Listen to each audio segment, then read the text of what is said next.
Correction de l'exercice 29, page 125. On vous disait, dans une voiture à essence, 30% de l'énergie chimique fournie par le carburant sert à faire rouler la voiture et à recharger la batterie.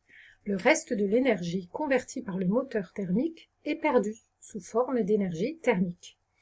En première question, on vous dit, sachant que l'énergie produite par 1 litre d'essence est égale à 8 10 puissance 7 joules, quelles sont les quantités d'énergie utiles et d'énergie perdue par un moteur thermique lorsque 1 litre d'essence a été consommé.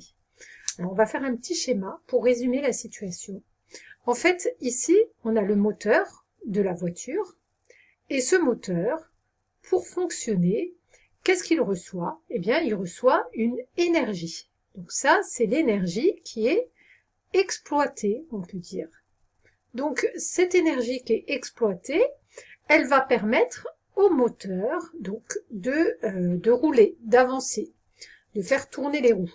Donc, ici, ça va être converti en une énergie qui va être utile, ce dont on a besoin. Alors, on peut même détailler ici, donc c'était pas demandé, on le fait en plus, hein. On peut détailler quelle est la forme de l'énergie exploitée, quelle est la forme de l'énergie utile. Ben, on sait qu'on aimerait que la voiture, elle se mette en mouvement, donc on va avoir besoin d'une énergie mécanique, donc cette énergie mécanique, donc le moteur, il va nous convertir une énergie en énergie mécanique. Comment il fonctionne, ce moteur? Il fonctionne avec de l'essence, et l'essence est brûlée dans le moteur.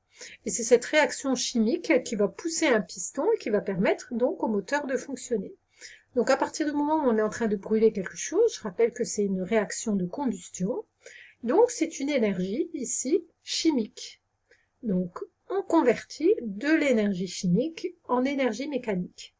Mais on vous dit, attention, 30% de l'énergie chimique fournie par le carburant sert à faire rouler la voiture. Ça veut dire quoi? Ça veut dire que ici, sur les 100% qu'on a exploités, on en a combien qui devient de l'énergie mécanique?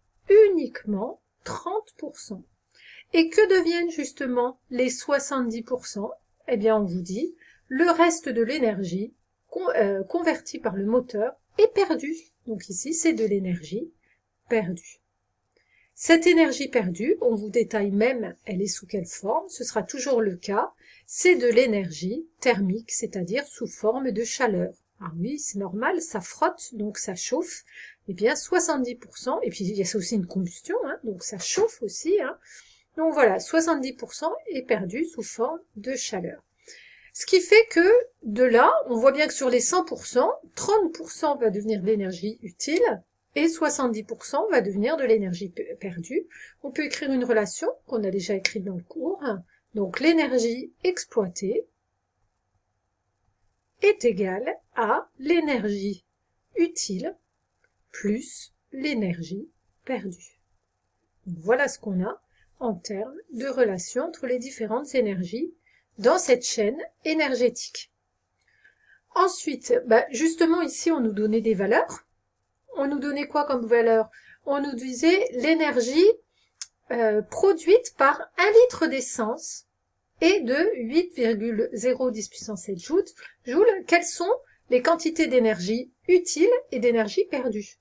Donc nous, qu'est-ce qu'on connaît ici? On connaît ici l'énergie qu'on exploite. Celle-là, elle vaut 8,010 puissance 7 joules. Donc c'est celle-là, hein. 8,010 puissance 7 joules, et on nous demande de trouver l'énergie utile et l'énergie perdue.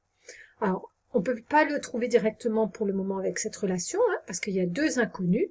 On va le trouver directement avec les pourcentages. On peut faire un petit produit en croix, donc ça c'est pour la première question, on a reposé juste les bases de l'énoncé. En faisant un petit produit en croix, on sait que les 8,010 puissance 7 joules, ils représentent combien de pourcents? Oui, ils représentent 100%. Et nous, tiens, on va essayer de trouver l'énergie utile. Donc, on essaie de trouver les 30%. On se pose la question sur les 30%. Qu'est-ce que ça vaut? Et on trouve donc que l'énergie utile, c'est égal à 30 fois 8,010 puissance 7 sur 100.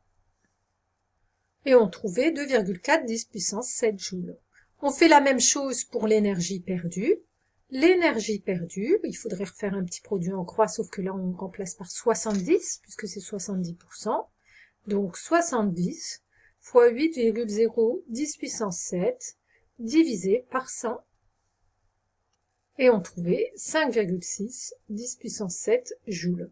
Alors vérifions par curiosité qu'on a bien l'exploité qui est égal à l'utile plus la perdue. Effectivement, 5,6 plus 2,4, je retombe bien ici sur mes 8,0 10 puissance 7 joules. C'est normal. En deuxième question, on vous dit, une voiture roule à une vitesse constante pendant une durée t de 1 heure. Donc la deuxième question, je vais la faire ici. Hop, je vais mettre un trait. On connaît ici, en deuxième question, une durée t qui vaut 1 heure. Elle consomme 6 litres. On peut le noter. On ne sait pas si on va en avoir besoin, sachant que dans ce chapitre-là, on n'a pas fait de calcul avec les litres. On va quand même le noter. Ce sont des litres. Des litres, ça représente un volume. Donc 6 litres. Et qu'est-ce qu'on me demande? On me demande la puissance utile, P utile, du moteur. Alors, on se rappelle de la formule. On a une formule entre E, P et T. On sait que E est égal à P fois T. Donc, E utile est égal à P utile fois la durée. Nous, ici, ce qu'on cherche, c'est quoi? On cherche la puissance. On connaît T, T, il vaut 1 heure.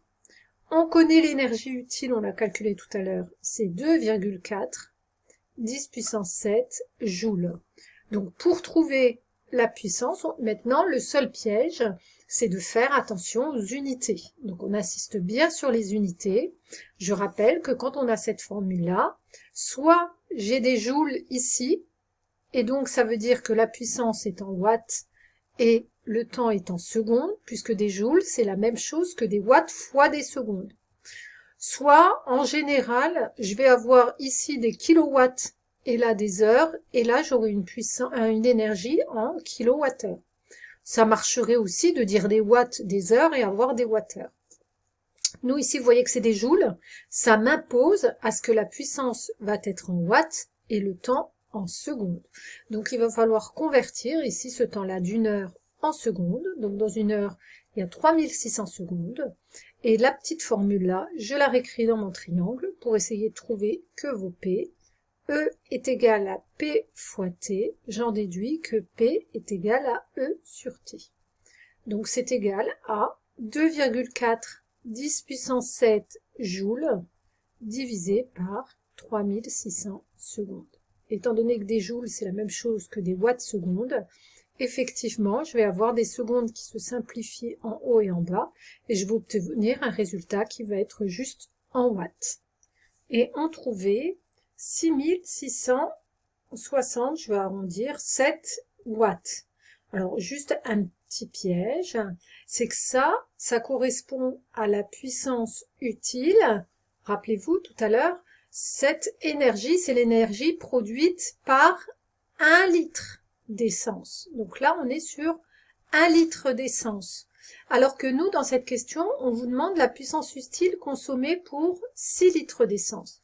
Ça veut dire ce qu'on vient de calculer, nous, c'est la puissance utile pour, ici, pour 1 litre. Pour 1 litre. Donc si je veux savoir quelle est la puissance utile pour 6 litres, qu'est-ce qu'on va faire? On va la multiplier par 6. C'est égal à 6 fois 6667 et on trouvait le résultat de 40 000 watts, ce qui s'écrit aussi 4 10 puissance 4 watts.